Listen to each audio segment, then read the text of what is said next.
Back because of an inch of a foot, which was unfortunate because it was just absolute dime by Jimmy G. It was too bad all around for both the quarterback and the pass catcher.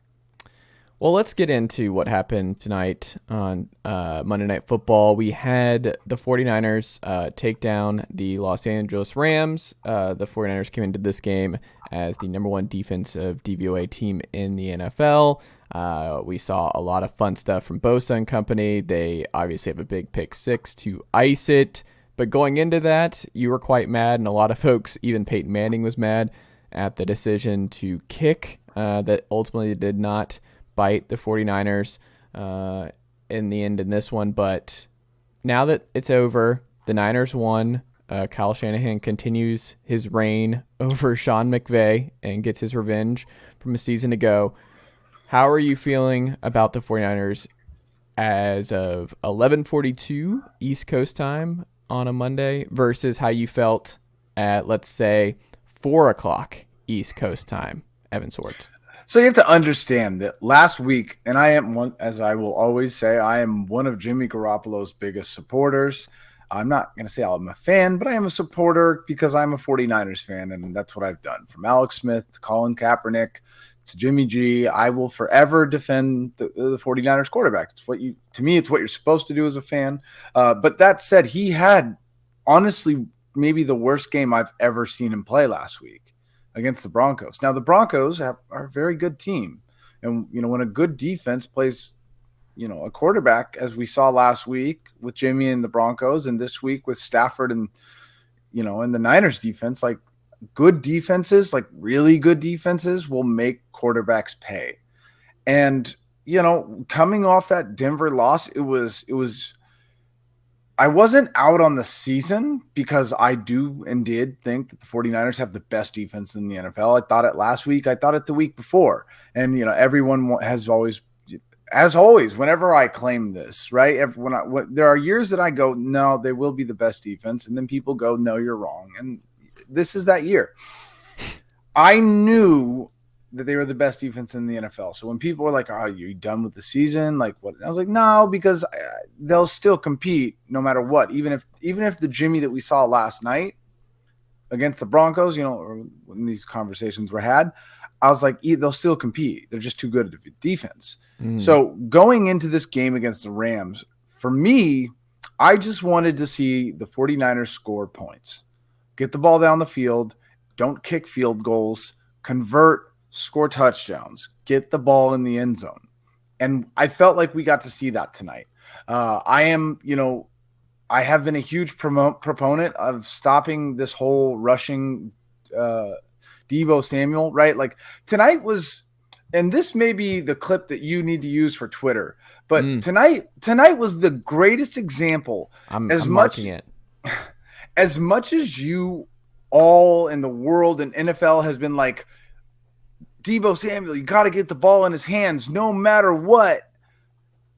That's why you rush the ball. No, tonight was the example of why Deebo Samuel is one of the best receivers in the NFL, and you don't need to waste time rushing him against a stacked box. Get the ball in his hands. It's not hard. You don't have to rush him. You don't have to do jet sweeps, these crazy play designs. It can be a 4-yard pass and let him do his thing. And what happened? 6 catches, 115 yards, touchdown, averaging 19.2 yards per carry. Deebo had something like I think what was like over 70 yards, insane yards after the catch tonight. Maybe it was more, maybe.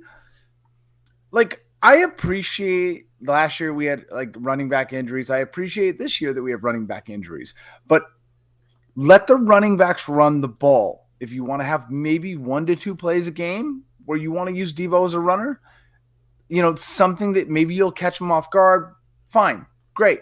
You don't need to use Deebo like that.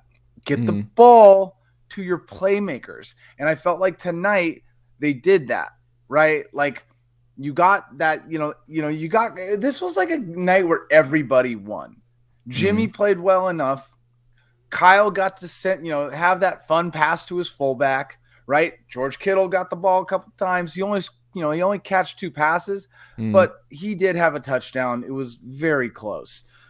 The ball got spread out a lot, but you got the ball to your playmakers. And I'm happy. I'm happy that we got to see that. Debo ran the ball twice tonight for 2 yards. Get the ball to your playmakers.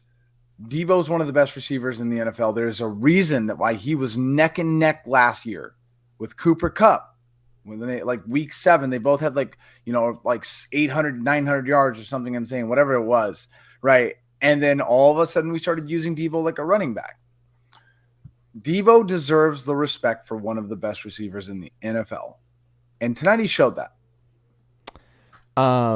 What about so there were 7 sacks total in this one for the Rams, given up on the night. 42.2 quarterback rating for Matthew Stafford. No TDs, 5.3 yards per attempt. They couldn't run the ball. 18 carries for 57 yards, 3.2 yards per attempt. Cam Akers, Darrell Henderson, just didn't matter.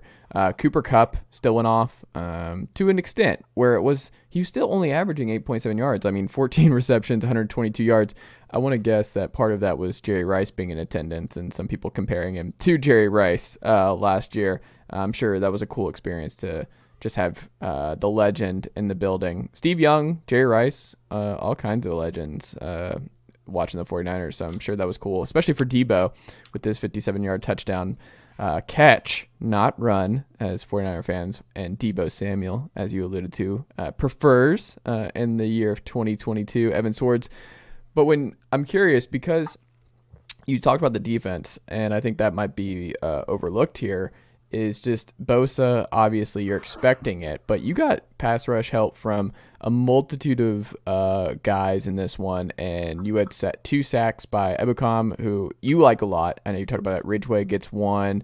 How do you pronounce his name? Omeniu? I'm not sure how to pronounce his name. Got Charles 1. Omenihu, yeah. And then I think, Lenore got the other one. So in terms of the pass rush outside of Bosa, what did you see the Niners did, and who were you most impressed with in the defensive line to make Stafford's night a miserable one? It all starts with Nick Bosa, period. Tonight was a great passing of the torch ceremony from Aaron Donald to Nick Bosa. Nick Bosa is now the best defensive player in the NFL. It's not Micah Parsons.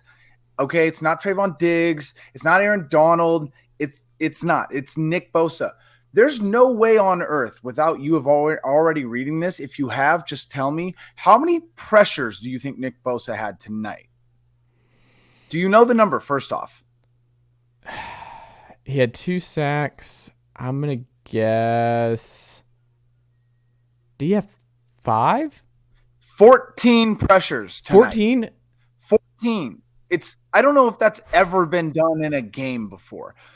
So when I say it all starts with Nick Bosa, that is why. Nick Bosa is already getting the attention that someone like him gets. He gets double teams. And he's still getting sacks. And he's still getting 14 pressures.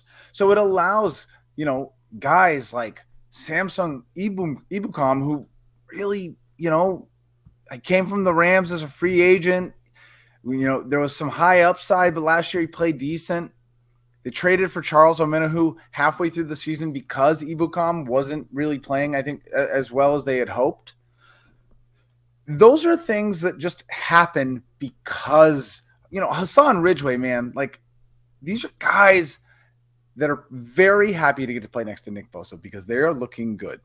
And the one thing that I want to talk about, because as much as the pass rush, 7 sacks, 14 pressures from Bosa, right? Absolutely incredible night. Bosa has 2 sacks now. I mean, he's just killing it. But the one of the most quiet details of this game tonight is Charvarius Ward, the free agent that the 49ers signed from the Kansas City Chiefs this year, quietly having one of the best corner years out of any corner.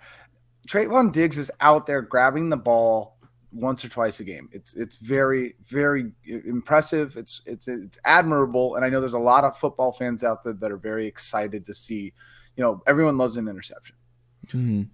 Tarvarius Ward is like it's like a long lost relic. He is a one-on-one corner.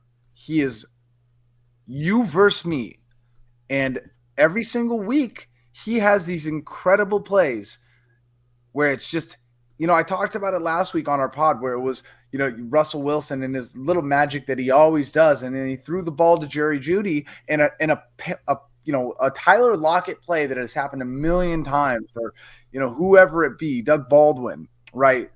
Tarvarius Ward had this incredible tip again tonight. One-on-one, he goes up and makes a fantastic play. He's having a quietly incredible season. I hope more people pay attention to him down the road, because what he's doing is very admirable. Is not doing it with safety help. That's one of the things that was most impressive to me tonight. Hufanga, who I feel like I'm a broken record. I'm obviously the biggest 49ers fan, homer on earth, where I feel like every single player is just the best player on earth. But Talanoa Hufanga, who is, by the way, the second coming of Troy Polamalu, who's training with him in the offseason, also from USC, also long, luscious hair, right? Also an Islander. He played out of his mind tonight. He had a pick six, right? Mm-hmm. There's the last couple of games they've been using Hufanga to blitz, that like speed blitz at the snap. And he's timed it so well. But like, he blitzed tonight, and I think it was maybe a little more obvious than normal, and he missed. It came very close, but Fred Warner immediately picked it up, and being Fred Warner being the greatest linebacker in the NFL that he is, cleaned up that tackle, and it just shows like how important and why the San Francisco 49ers defense is so good, because everyone can do their thing. And they don't have to worry about anyone else. And they're just going to do what they're supposed to do. And it might not work, but they can do it. They can have those blitzes by a safety, because they know that the linebackers are going to do the job. They know that Bosa is going to get pressure. It's just, they're the best defense in the NFL. Everything is clicking right now. They're unstoppable. The only thing that can stop the 49ers defense is Jimmy Garoppolo. Well, we'll see. 2-2. I don't know who the best team in the NFC West is right now. I think we got a long way to go for these four teams to figure it out, because you have the Seahawks and their offense that it's so weird watching the Seahawks win this way, and we'll get the Seahawks Lions and what the kind of line Gino is putting up week after week for Seattle and the 31st ranked defense, and just a very, very different Seattle Seahawks than we've been accustomed to the last 10 to 15 years. Cardinals, we still have to wait and see what D-Hop looks like when he gets back with that group. They survive and come back late. Kyler turns it on when he needs to in the second half. And the Rams, obviously limited and not the same team they were a year ago. Still good.